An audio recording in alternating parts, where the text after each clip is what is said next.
in law enforcement a long time. Remind people how you got involved in it and what all you've done. Well, I started back in 1984. I started with Greenville County, the Law Enforcement Support Division, and I had gone to work in the jail there. And my first job was identification. My whole shift would be spent rolling prints and identifying people. 1985 rolls around, and I find myself at the Anderson Police Department.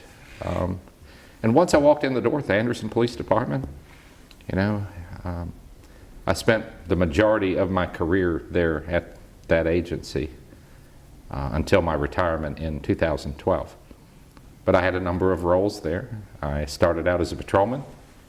After approximately 3.5 years, I went into narcotics, where I would stay well over 21 years.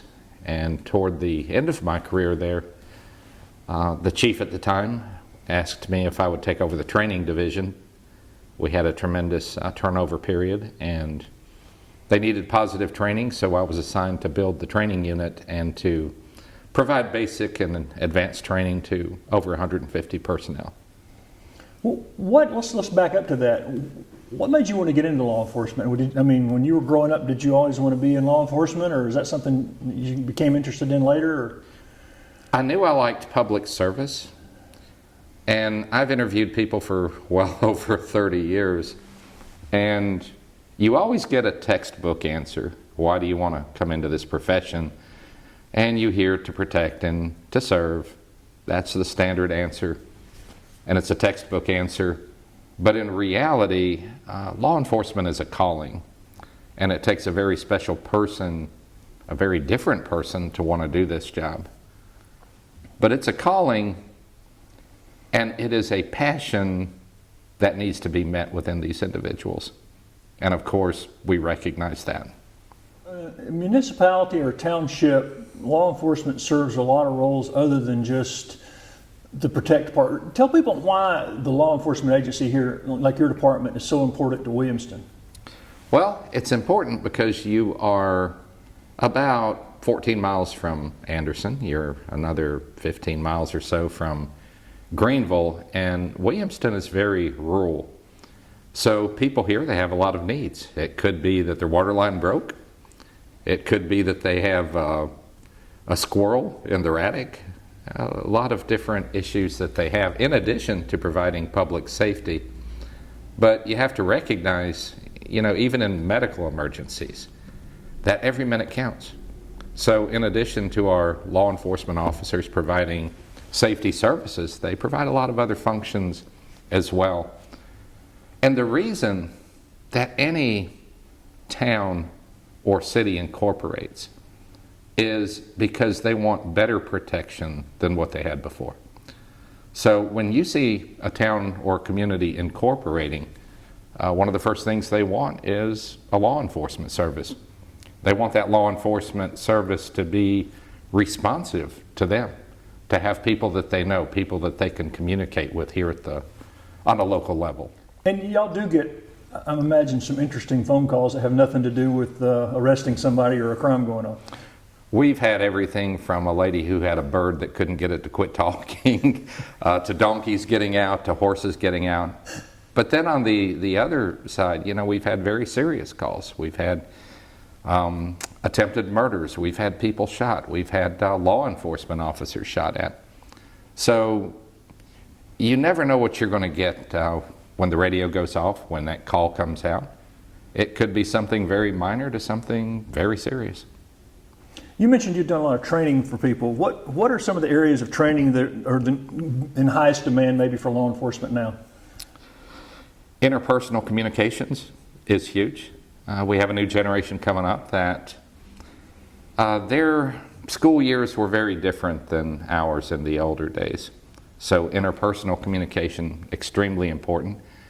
We have the emergence of terrorism, so that's an extremely important topic, as well as to what we need to look for, to how we provide homeland security at the basic level. We have the emergence of street gangs that we didn't see in the past, and also the emergence of extremism. So we have to train our officers in those topics.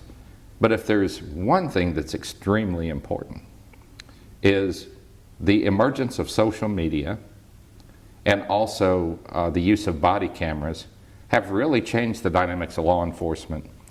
So we really have to train our police officers that you're always on video, and that now you have information circulating in real time. I mean, look at the Pulse nightclub. You had individuals in an active shooter environment who were broadcasting live during that event. So those two things have really changed the dynamics of law enforcement.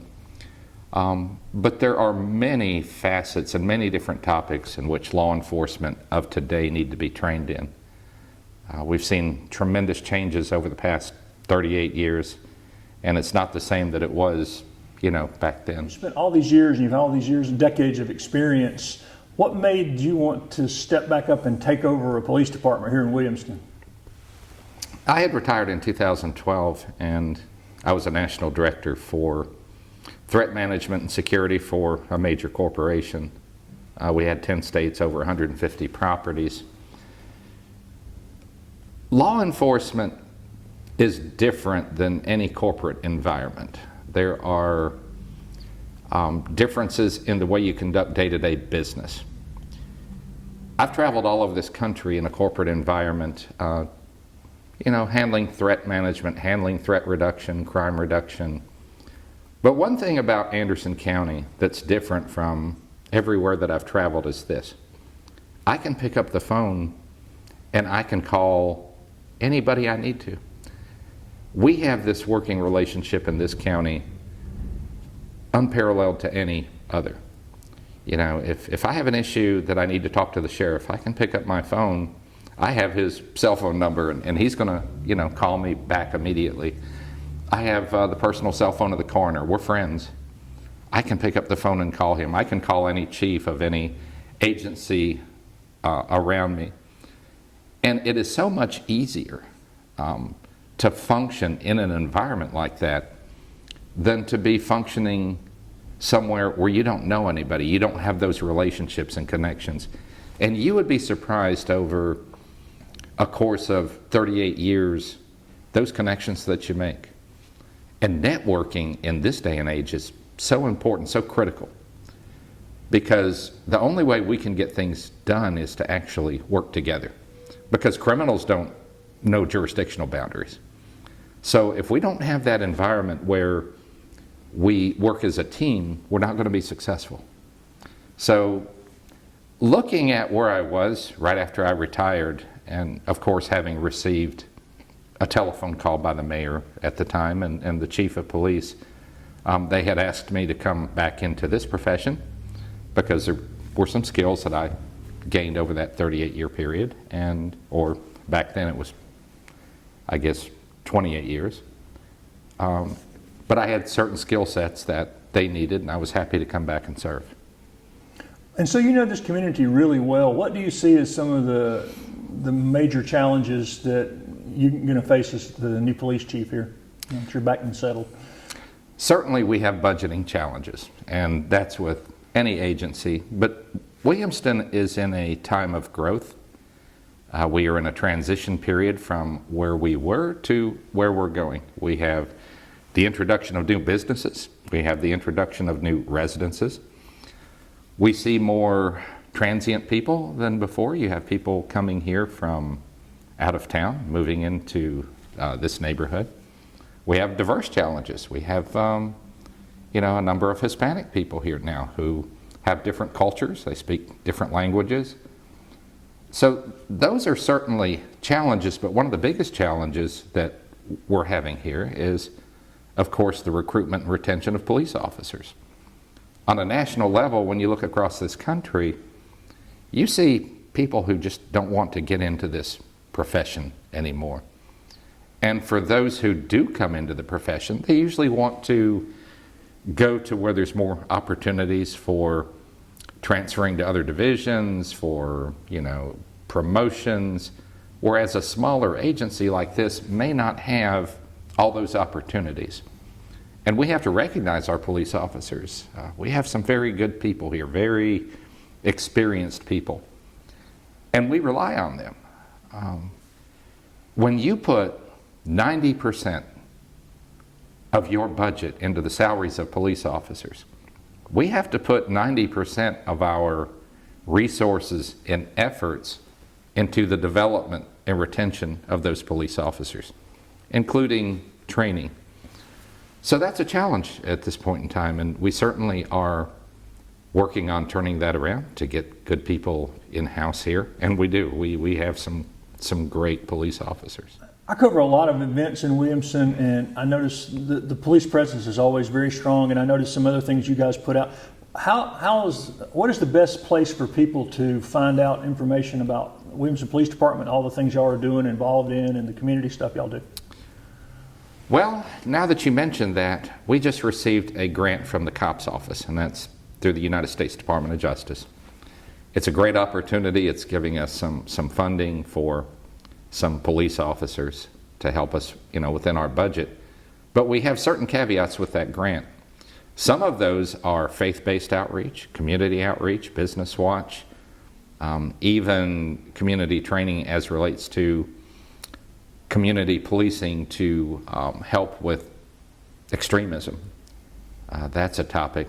So what they're going to see now as a community is they're going to see a lot more involvement by this agency out in the community. We're going to hold community meetings.